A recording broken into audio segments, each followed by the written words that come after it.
महाराष्ट्र में किसका डंका? मेरे पीछे स्क्रीन पर आप देख रहे होंगे, महाराष्ट्र में किसका डंका? NDA versus India. यह जंग है इस पूरे देश के अंदर। जब लोकसभा चुनाव होंगे तब यह सवाल सबके निगाहों में है कि इंडिया या एनडीए की जंग में कौन बाजी मारेगा, कौन जीतेगा, किसका पलड़ा भारी होता दिख रहा है। ऐसे में हर एक राज्य में अलग अलग तरीके से, सिलसिलेवार तरीके से सर्वे हो रहे हैं। महाराष्ट्र के अंदर भी हुए हैं और यह ताजा सर्वे है, सी वोटर के द्वारा किया गया।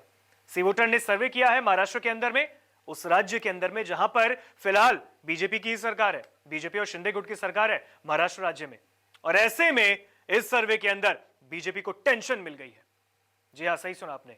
महाराष्ट्र की जनता ने सी वोटर के सर्वे में अपने मन की बात बता दी है और एनडीए से ज्यादा इंडिया का भरोसा जिता दिया है, इंडिया का साथ दे दिया है महाराष्ट्र की जनता ने।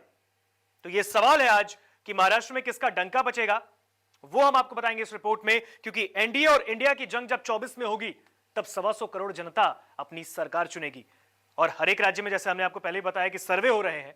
ऐसे में कौन जीतेगा, कौन हारेगा, ये तो 24 के नतीजे बताएंगे। लेकिन इस रिपोर्ट में महाराष्ट्र में कौन बाजी मारेगा वो हम आपको बताएंगे। बीजेपी को टेंशन तो मिल गई है, कैसे वो हम आपको दिखाते हैं। महाराष्ट्र का मूड क्या कह रहा है अगर आप देखें इंडिया को, जो कि अभी नई नई गठबंधन बनी है, इंडिया में विपक्षी गठबंधन जो है, इंडिया को 28 सीटें मिल रही हैं सी वोटर के हिसाब से। सी वोटर का जो सर्वे हुआ है उसमें जनता ने जो अनुमान लगाया है, अपनी जो बात रखी है, तो अनुमान के हिसाब से देखें तो इंडिया को 28 सीटें मिलती दिख रही हैं महाराष्ट्र के अंदर। एनडीए की बात करें तो एनडीए को 20 सीटें। हालांकि महाराष्ट्र के अंदर टोटल जो है वो 48 लोकसभा सीट है और ऐसे में 28 सीटें इंडिया के पाले में और 20 जो है वही एनडीए के पाले में है।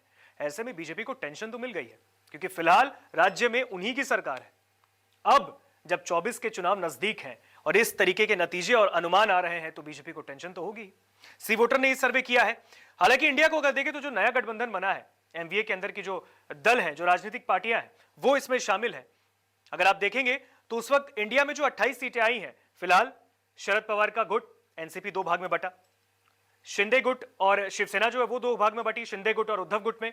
ऐसे में इंडिया के अंदर उद्धव गुट है। हालांकि ऐसे में अगर देखा जाए तो ये इंडिया के लिए गुड न्यूज है। महाराष्ट्र के अंदर 28 सीटें इस अनुमान के हिसाब से, महाराष्ट्र के अंदर एक बड़ा राज्य जिसमें जीत होती दिख रही है इंडिया की। हालांकि ये अनुमान है, बार बार मैं कह रहा हूं, सर्वे है ये, और अभी और भी सर्वे आगे होंगे, ये तो नतीजे बताएंगे। लेकिन एनडीए के लिए परेशानी का सबब है और सवाल ये कि जब अभी हाल फिलहाल में अजीत पवार ने बीजेपी के साथ आने का फैसला किया, गठबंधन में शामिल हुए, एनसीपी 2 भाग में बट गई, एक शरद गुट हो गया और दूसरा अजीत गुट हो गया। ऐसे में शिंदे और बीजेपी के साथ अजीत पवार तो आ गए, लेकिन कहीं ना कहीं एनडीए को फिर भी नुकसान हो गया।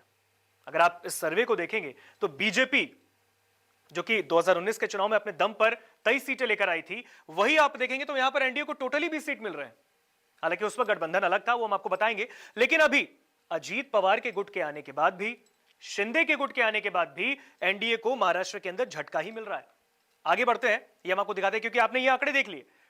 इंडिया 28 सीटें, इंडिया 28 के बाद एनडीए को 20 सीटें, और कहीं ना कहीं ये एक मैसेज, स्ट्रॉन्ग मैसेज है इंडिया के लिए, गुड न्यूज भी है और एनडीए के लिए थोड़ा परेशानी का सबब है। आगे बढ़ते हैं क्योंकि ये 24 का आंकड़ा है। 24 में देश की जनता ने अपना महाराष्ट्र का मूड बता दिया है। आगे बढ़ते हैं, 2019 के नतीजे पे एक बार नजर डालते हैं। जो 2019 के नतीजे रहे थे, उस वक्त बीजेपी को महाराष्ट्र के अंदर अकेले 23 सीटें मिली थी 48 सीटों में लोकसभा के। शिवसेना, क्योंकि उस वक्त 2 भाग में नहीं बटी थी, उस वक्त उद्धव गुट और शिंदे गुट नहीं बना था, ऐसे में शिवसेना को 18 सीटें मिली थी और वो उस वक्त बीजेपी की सहयोगी थी 2019 के लोकसभा चुनाव में।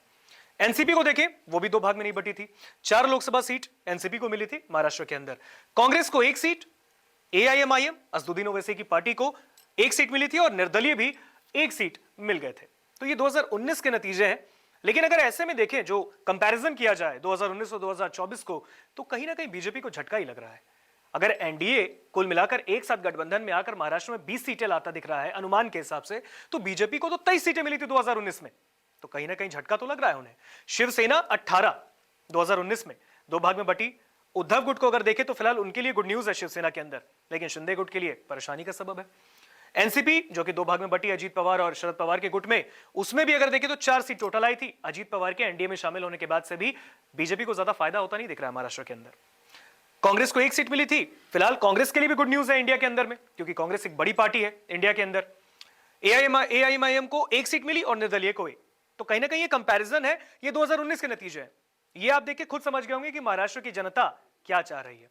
हालांकि पीछे एक बार चल के दिखाता हूं आपको, जो महाराष्ट्र का मूड मैंने आपको दिखाया था, इंडिया को जो 28 सीटें मिली थी, एनडीए को 20 सीटें मिली थी, तो इसमें कंपैरिजन अगर देखा जाए तो एनडीए के लिए बहुत बड़ा झटका है, क्योंकि कहीं ना कहीं बीजेपी जो है वो महाराष्ट्र में भी दावे कर रही है, क्योंकि अमित शाह की जब रैली हुई थी, वो गए थे महाराष्ट्र में, उन्होंने कहा था कि बीजेपी जो है, एनडीए जो है वो आगे बढ़ेगी इस लोकसभा चुनाव में और ज्यादा से ज्यादा सीटें आएंगी यहां पर, इंडिया को झटका लगेगा। लेकिन कहीं ना कहीं इंडिया ने एनडीए को इस सर्वे के हिसाब से हरा दिया है, 8 सीटें ज्यादा मिली है इंडिया को, तो इंडिया के लिए तो गुड न्यूज है। एनडीए के लिए 20 सीटें, हालांकि ये सर्वे है, हमने आपको सर्वे बताया महाराष्ट्र का, ये महाराष्ट्र के अंदर सी वोटर ने सर्वे किया था, जनता ने अपना मूड बता दिया, तो एक गुड न्यूज तो हो गई इंडिया के लिए। लेकिन अभी कई ऐसे राज्य हैं जहां पर सर्वे हो रहे हैं, लगातार सर्वे हो रहे हैं, और अभी भी महाराष्ट्र में कई और अन्य सर्वे होंगे। इसलिए हम आपको बता रहे हैं कि ये कोई फैसला नहीं, ये नतीजा नहीं है, ये आवाज है, देश की आवाज है, महाराष्ट्र के अंदर की उनकी जनता की आवाज है। आगे क्या होता है तो 24 का नतीजा तय करेगा, लेकिन बीजेपी के लिए टेंशन तो है। नमस्कार, मैं हूं मानक गुप्ता। अगर आपको हमारा ये वीडियो पसंद आया हो तो इसे लाइक और शेयर जरूर करें, और हां, हमें सब्सक्राइब और फॉलो करना ना भूलें, ताकि आप देश और दुनिया की कोई खबर मिस ना करें। तो जुड़े रहिए हमारे साथ और देखते रहिए न्यूज़ 24।